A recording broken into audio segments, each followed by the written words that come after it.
I downloaded the app because I was curious. I'd been waking up tired for weeks. The app was free, promised to record any sounds above a certain decibel threshold during sleep. I live alone. 4 years in the same apartment, just me. I started the first recording on a Tuesday. Wednesday morning, 3 clips. The first 2 were mine, a cough, some movement. I almost closed the app. The third was 94 seconds long, time-stamped 4:22 a.m.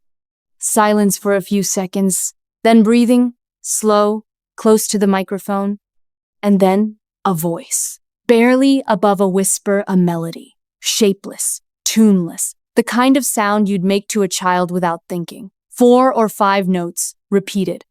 Close enough that whoever was making it was close enough to touch me. First theory, equipment malfunction. Reddit threads about audio bleed from shared walls. Reasonable. Second theory, losing my mind. Articles about hypnagogic hallucinations, the brain generating sounds during transitional sleep. Also reasonable. Third theory, a forum I found at 2 a.m. after 2 glasses of wine, dedicated to auditory contact events. Hand-drawn diagrams. Flow charts for determining whether your visitor was residual or intelligent. I was there for 3 hours, left no closer to an answer. The recordings continued. Not every night, 3 nights, nothing, then 2 in a row, then a gap. Always the same. That low melody, close to the microphone, unhurried. I started checking recordings before getting out of bed. Then in the middle of the night, my sleep got worse. I left lights on. I told myself, old building, thin walls, an insomniac neighbor. I almost believed it. 3 weeks in, I noticed the hatch. Ceiling of my bedroom closet, painted over, 2 feet square. I'd stored boxes in there for 4 years and never thought about it. I stood on a chair and pushed it open. Cold air, dust, the smell of a space that wasn't quite empty. I shone my flashlight into the gap. A crawl space, running the length of the building, and on the beam directly above where I slept, 2 parallel impressions in the dust. The shape of hands gripping. I got down from the chair, sat on the edge of the bed. Then I checked the previous night's recording. 1 clip, 40 seconds, the melody, close, and then, at the very end. Why did you look at the recorder like that today? I was out of the apartment in 11 minutes. The police found him in the crawl space, a man in his 50s, a sleeping pad, a battery lamp, 2 weeks of food, settled, the way someone lives in a place they've decided is theirs. He'd been up there for at least 2 months. My sister says I'll feel differently soon, that he's gone, it's safe, it's just an apartment. Maybe. But I keep thinking about that question. Why did you look at the recorder like that today? He'd been in the room, watching me, and something in my face while I slept had made him curious enough to ask. I don't know what he saw. I don't think I want to. The listing had 1 review. 5 stars, no text, no photo. Half the price of anything comparable, a full apartment, good neighborhood, exactly the dates I needed. Deals like this don't exist for good reasons. I messaged anyway. He responded within minutes. Polite, precise, slightly formal. 1 rule only. The blue door at the end of the hall. My personal storage. Please don't open it. Everything else is yours. I said, of course. I meant it at the time. The apartment was nicer than the photos. I spent the first 2 days genuinely not thinking about the door at all. 3rd day it rained, and I was stuck inside. The lock took 4 minutes with a credit card. The door swung open. The room was small, windowless, climate-controlled. 1 wall entirely screens 9 monitors in a grid, each showing a different interior. Living rooms, bedrooms, kitchens. Different apartments, different cities. All of them occupied. A woman eating alone, scrolling her phone between bites. 2 men on a couch, 1 asleep. Someone in bed, lamp still on beside them. None of them looking at cameras. None of them knowing. My first feeling, absurdly, was relief. My apartment wasn't on any screen. I scanned all 9 twice. Then I looked at monitor 4. A man in a dark suit, sitting perfectly still in an armchair, facing the camera directly. Not reading, not watching anything. Just sitting, in the way of someone who'd been waiting a long time and had always known this moment would come. As I watched, he smiled. Not at the room, at the lens. I stepped back. He raised one hand in a small wave. My phone buzzed.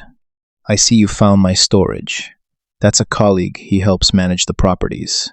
He's been waiting to meet whoever opened the door. A pause. He says you took longer than most. I stared at that last word. Most. I checked out the next morning and was on a train within the hour. On the way home, I thought about the other monitors. The woman eating alone. The sleeping figure, lamp still on. Had any of them found their own blue door? Were there other control rooms, nested inside other cheap listings, other single rules? I thought about the suited man's wave, how long he'd been sitting there. You took longer than most. 3 weeks later, one more message.